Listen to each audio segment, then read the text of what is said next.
السلام علیکم ورحمۃ اللہ وبرکاتہ۔ الحمدللہ رب العالمین والعاقبۃ للمتقین والصلاۃ والسلام علی رسولہ الکریم۔ محترم حضرات، ہم آپ سے لگاتار درس حدیث کر رہے ہیں اور آج اس کا درس نمبر 292 ہے۔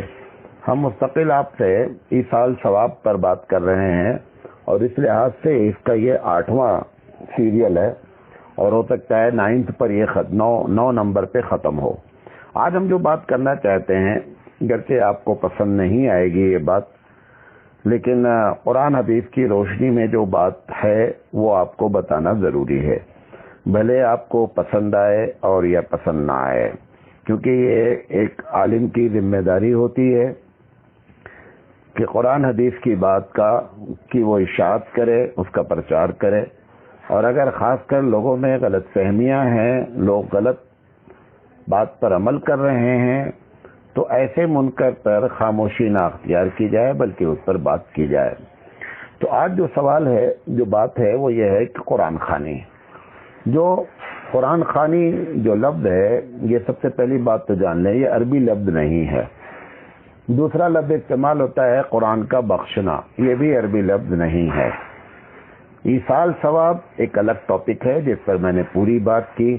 کہ قرآن مجید پڑھنے کا ثواب پہنچتا ہے یا نہیں پہنچتا ہے، اس پر میں نے پوری بات کی اور وہ آپ ہمارے پچھلے درسوں میں سن سکتے ہیں۔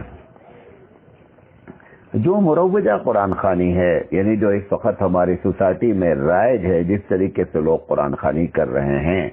یہ قرآن حدیث سے کتنا ثابت ہے، یہ بات آپ کے سامنے کرنا چاہتا ہوں۔ دیکھیں، سب سے پہلی بات سمجھ لیں کہ کسی بھی شخص کو، چاہے وہ مردہ ہو یا زندہ ہو،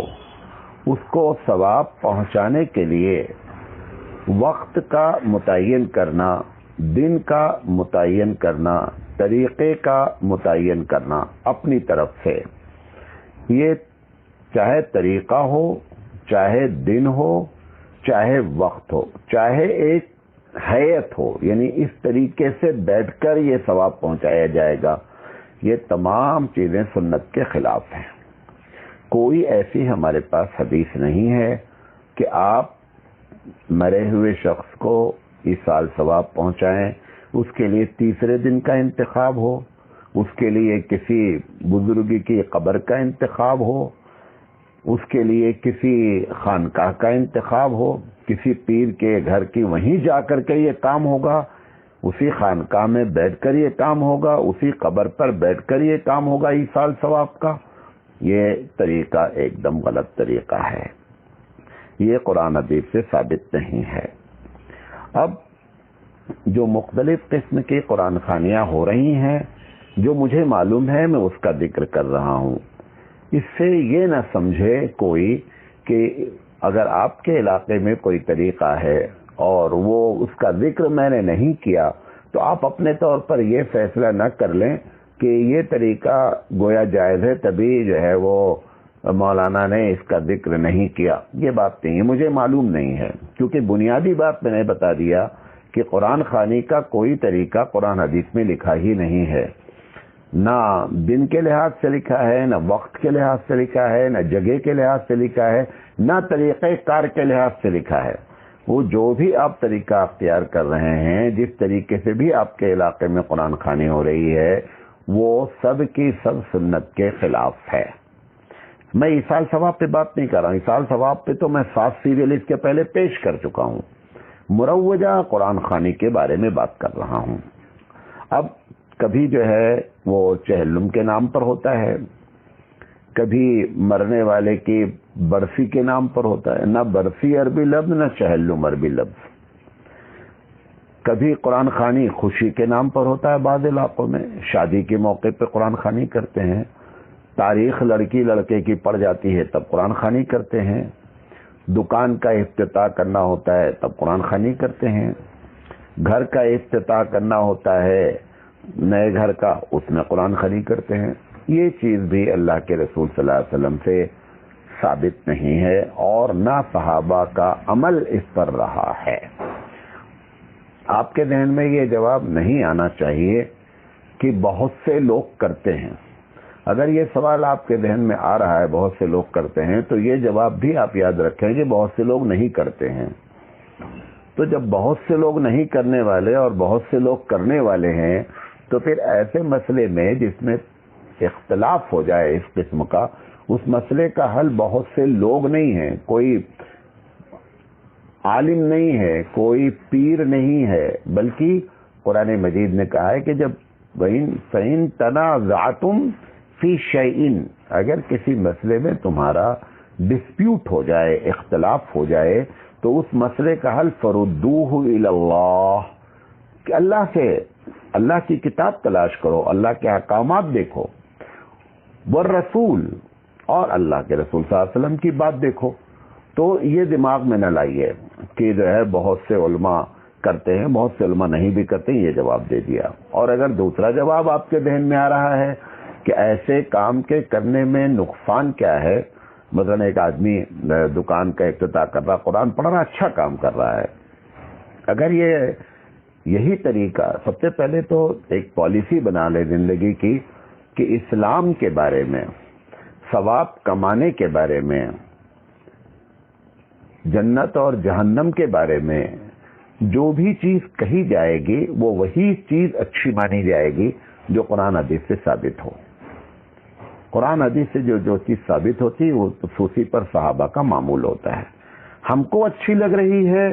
اگر یہ بات مان لی جائے گی تو دنیا میں کروڑوں لوگ ہیں، کروڑوں لوگوں کو کروڑوں چیزیں اچھی لگیں گی، اور پھر اسلام کی اصل کا آتا پتہ ہی نہیں رہے گا، بس لوگوں کی خواہشات کا نام گویا اسلام ہو جائے گا۔ یہ دونوں باتیں بھی ساتھ یاد رکھیں۔ اسی طریقے سے کبھی کبھی جو ہے وہ قرآن خوانی کسی تہوار کے موقع پر ہوتا ہے، بعض لوگ کہتے ہیں ہم کو 10 محرم کو کرنا ہے، بعض لوگ کہتے ہیں ہم کو شب بارات کے موقع پر کرنا ہے، بعض لوگ جو ہے وہ رجب کے مہینے میں کرتے ہیں۔ یہ ساری چیزیں بھی، کوئی بھی چیز جو ہے قرآن خوانی اس طریقے سے ثابت نہیں ہے۔ اسی طریقے سے جو ہے وہ قبر پہ جا کر کے، جیسے مثال کے طور پر عرس منایا جاتا ہے، اس میں یہ کہتے ہیں بھائی کہ جو صاحب قبر ہیں، اللہ والے ہیں، ان کی جو ہے وہ ان کے لیے ایصال ثواب ہوتا ہے۔ سوال یہ ہے کہ نبی کریم صلی اللہ علیہ وسلم کے زمانے میں ہزاروں لوگوں کا انتقال ہوا، اللہ کے رسول صلی اللہ علیہ وسلم نے کس کی قبر پہ جا کر کے ایصال ثواب کیا ہے؟ کوئی بھی ایسا واقعہ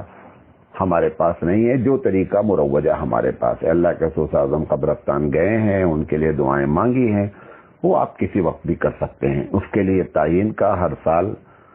کا متعین کرنا آپ کا، پھر اعلان کرنا باقاعدہ کہ 26واں عرس ہے، 126واں عرس ہے، کوئی بھی چیز سنت سے ثابت نہیں ہے۔ اسی طریقے سے قبر پر بعض لوگ، جو لوگ مالدار ہیں یا غیر مالدار بھی، اپنے والد والدہ جو بھی ہیں ان کے رشتہ دار، ان کی قبر پر حافظ کو کرائے پر رکھ لیتے ہیں۔ معاف کیجیے گا میں یہ لفظ استعمال کر رہا ہوں کہ حافظ کو ہائر کر لیتے ہیں کہ آپ ہمارے ابا کی قبر پہ روزانہ 40 دن تک جا کر کے قرآن پڑھتے رہیں گے۔ اس کی بھی کوئی شرعی حیثیت نہیں ہے، ثواب تو درکنار ہے، بدعت کا گناہ ضرور ملے گا۔ اسی طریقے سے دکان پر بعض لوگ پرماننٹ لگاتار، یعنی ایک وہ مطلب روٹین بنا لیا ہے، حافظ صاحب نے، اللہ معلوم کیسے حافظ ہیں، اور قرآن مجید کو اسی غرض سے انہوں نے حفظ کیا ہے، اللہ معلوم کیا ہے،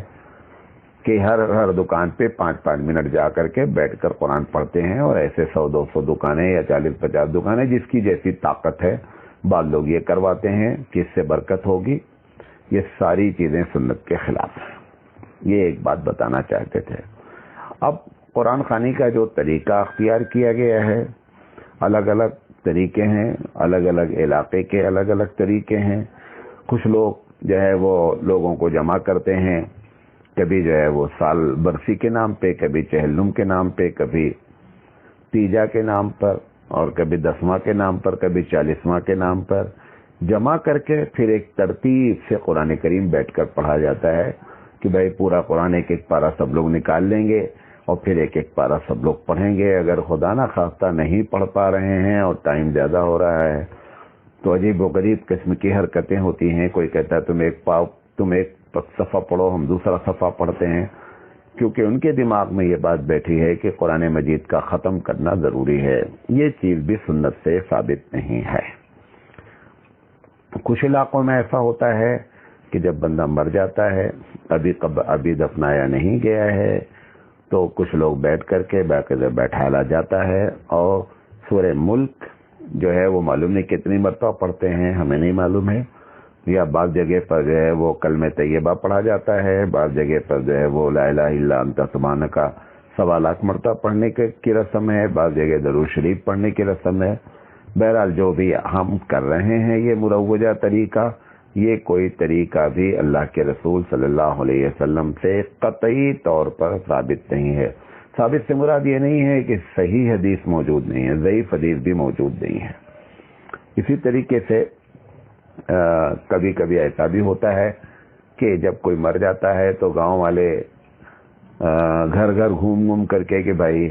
ہمارے ابا کا انتقال ہو گیا، کئی پارا آپ دیں گے، کئی پارا آپ دیں گے، ایسے وہ بیچارہ پورے گاؤں سے پارا کلیکٹ کرتا ہے. تو پھر کچھ عورتیں کچھ مرد جو ہے کچھ پارا لکھاتے ہیں، کچھ درود شریف لکھاتے ہیں، کچھ کلمہ لکھاتے ہیں. میں آپ کو ایک چھوٹا سا واقعہ بتاؤں کہ ایک جگہ میں بیٹھا ہوا تھا اور ایک صاحب ذمہ دار تھے، پڑھے لکھے تھے، ان کے پاس ایک خط آیا کہ ہمارے ابا کا انتقال ہو گیا ہے اور جو ہے وہ قرآن خوانی کرا دیجئے. اسی وقت انہوں نے ٹیلی فون اٹھایا اور اٹھا کر کے کہا کہ آپ کا خط آیا تھا اور میں نے جو ہے وہ 500 قرآن کریم تمہارے والد کے نام بخش دیا ہے. یہ کہہ کر کے وہ خوش ہو گیا بندہ کہ 500 قرآن ہمارے ابا کے نام بخش دیا گیا ہے. تو میں نے پوچھا ان سے، جو حضرت نے فون کیا تھا وہ ہمارے تھوڑا سے بے تکلف تھے، تو میں نے کہا یار 500 قرآن کب تم نے پڑھوایا؟ کیا ایک آدھ مہینے سے پڑھوا رہے؟ انہوں نے کہا نہیں مولانا، 3 مرتبہ قرآن قل اللہ پڑھو تو 1 قرآن کا ثواب ہوتا ہے. تو 500 قرآن کے لیے کیا ہے 1500 مرتبہ قل اللہ پڑھوا دیا میں نے، بچوں سے بیٹھال کر کے بتا دیا ان کو 500 قرآن. اس طریقے سے بھی ہم جو ہے وہ مطلب سامنے والے کو دھوکہ دیتے ہیں اور وہ سمجھتے ہیں کہ ہمارے ابا کے لیے 500 قرآن کریم ہو گیا ہے. تو یہ جو گھر گھر گھوم کر کے ٹیلی فون کے ذریعے کہا جاتا ہے کہ حضرت 500 200 100 قرآن بخشوا دیے، یہ بھی کوئی سنت طریقہ نہیں ہے. اسی طریقے سے لوگوں سے کہنا کہ آپ اتنا کلمہ پڑھ لیجئے، آپ اتنا کلمہ پڑھ لیجئے 1.25 لاکھ مرتبہ ہونا چاہیے، یہ طریقہ بھی کوئی بھی طریقہ سنت سے ثابت نہیں ہے. اب رہا یہ کہ کرنا کیا چاہیے، اس پر میں پہلے بھی گفتگو کر چکا ہوں، ایک بار پھر کہہ دیتا ہوں کہ کوئی بھی نیکی کا کام جو نفلی کام ہے، کوئی بھی نفلی کام، وہ آپ جس کی نیت سے پڑھ لیں گے اس کو ثواب پہنچے گا. آپ جیسے ہی پڑھ رہے ہیں، آپ نے صدقہ کیا، آپ نے قرآن پڑھا، اس کے لیے نہ وقت کی متعین کرنا ضروری ہے، نہ جگہ کا متعین کرنا ضروری ہے، نہ کسی کو بلانا ضروری ہے، اجتماعی شکل اختیار کرنا کچھ بھی نہیں ہے. آپ پڑھیں اور پڑھنے کے بعد آپ خرچہ کریں اور خرچہ کرنے کے بعد آپ نفلی کام کریں اور نفلی کرنے کے بعد آپ بعد میں یا پہلے یہ بھی نیت کر سکتے ہیں اللہ جو کچھ پڑھاؤں اس کا ثواب فلاں کو پہنچ جائے. تو یہ باتیں آپ کے ساتھ کرنا چاہتے تھے. انشاءاللہ زندگی رہی تو ابھی 2 باتیں اور ہوں گی کہ یہ جو ہم سب کو بخشتے ہیں، بخشنے کا طریقہ کیا ہونا چاہیے، یا یہ ایصال ثواب پہنچانے کا طریقہ کیا ہونا چاہیے، اور کیا اگر ہم ایک ہی چیز تمام لوگوں کو بخشتے ہیں یا ایصال ثواب پہنچاتے ہیں تو سب کو برابر ثواب ملتا ہے یا کٹ ہو کر کے ملتا ہے. انشاءاللہ زندگی رہی تو اس پر بات کریں گے. وآخر دعوانا ان الحمدللہ رب العالمین.